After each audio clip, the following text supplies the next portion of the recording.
there. This is the review for Chapter 8 of Jeannie Allen's Get Out of Your Head. There is so much packed into this chapter. It immediately starts off with this recognition that there's times when we try to rely on other sources to provide what only God can provide. And then she started in on talking through that the first step in putting an end to your spiral is being able to put a name on it. Understanding the source can assist you in being able to put an end to it. Because we talked about in last chapter how we always focus on the symptoms. And if we're only addressing the symptoms, we never get to the root of the true issue. And so when you're spiraling, making sure that you can put a name on what the root cause of that spiral is critically important to you being able to surrender it to Christ. One of the things that she mentions is the escape into busyness. And I have to admit, that's one of my guilty points, is really just getting caught into doing more, thinking that it's going to solve that gap, solve that issue, or whatever that lack is in my life. And so she really talked through what a trick of the enemy busyness can be. She made a statement that we're often really busy for God, but we stop meeting with him. We stop convening with him. We stop having that time with him. It's just like in a work environment. If you're working on a project, and I work in the banking industry, it's fast paced. We have a lot of changes that are consistently taking place. And especially when we're in the process of a merger or an acquisition or a conversion. So there's various names for the joining together of two institutions. But when we're in the middle of that, one of the things that my calendar is inundated with is meetings. And it's because there's consistent change that's taking place. And if we're not communicating on a regular basis, if we're not meeting, I could be spending time on a project that we put to rest, or a project that we had to change the deadline for, and I'm focused my attention on the wrong thing. So meeting often allows us to make sure that we're all on the same page, that each track is moving towards the right direction. And imagine that we have that in a corporate experience, what's necessary when we talk through our spiritual connection with Christ, that we stay in a consistent connection with him, always making sure that we are on the pathway that he has called us to. We also talked about the fact that we are consistently afraid of being found out, right? Have you ever received a compliment that you hadn't earned?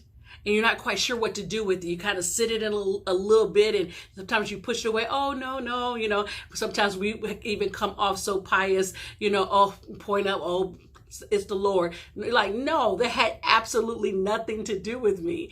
Even when Christ was asking the disciples questions and they were able to respond, he said, you didn't even get that answer in and of yourself. The only way you got that answer was through the Holy Spirit. And so there are times when we feel guilty or we feel ashamed because we're being found out for where we truly are living. And so there's this value of pulling back the curtains and exposing our heart and our ideas and what's going on with us to God.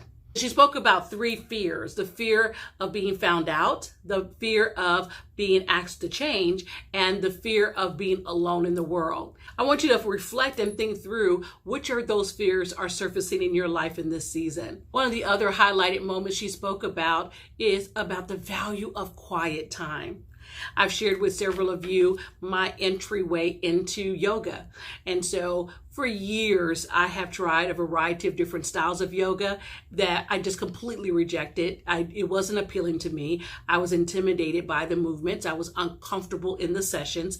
And so it wasn't a form of exercise that I really enjoyed until I went to my fitness center and I was under evaluation from a trainer.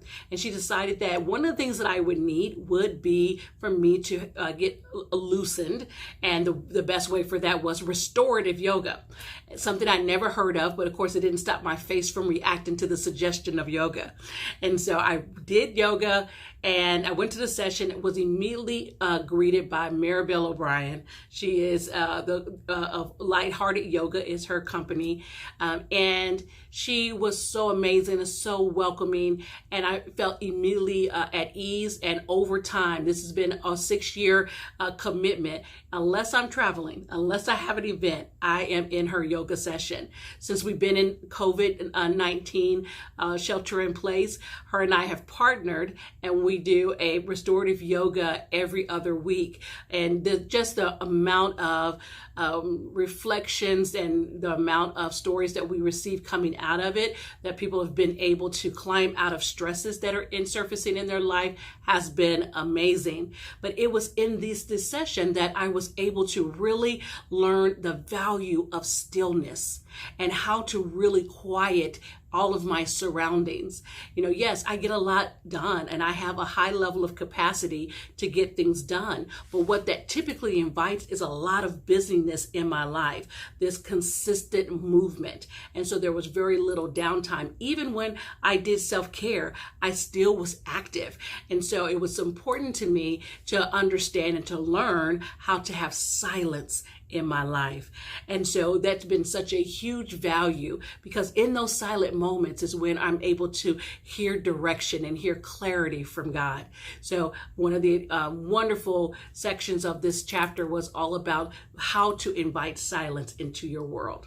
She also brought out James 4, and in James 4, it concludes with, if you resist the enemy, he will flee from you. And so resistance, while it may appear to be passive, it is quite active. It is a very effective war move. And so, again, just inspired by the ability to have that quietness and to present peace in the sea of chaos. She also spent some time in delving into, what are you really thinking? What's on your mind? And that's a question I want to pose to you, to really unscript yourself and pull yourself down to the core of your thoughts. What are you really thinking? Not the things that you're able to utter, not the things that you talk about, because there are some things that we're able to surface and speak on, but no, what are your thoughts? What are you really thinking? And evaluate that. Again, if we're only if we're only getting help for the things that we speak, there's this undercurrent, this source of the thought that we are failing to address. And as a result of that, you're going to keep having that same experience, because you have not got to the root cause, which is your very thought. I want to encourage you to take some time and really dig into your thought life. She had a section that's entitled, What Are You Really Thinking?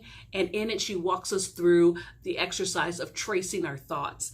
And I want to encourage you to pause and track your thought and really dig into the source thought, so that you can render that unto Christ, surrender that unto the Holy Spirit, and so that you can start taking those thoughts captive into the obedience of Christ. I look forward to connecting with you on chapter 9.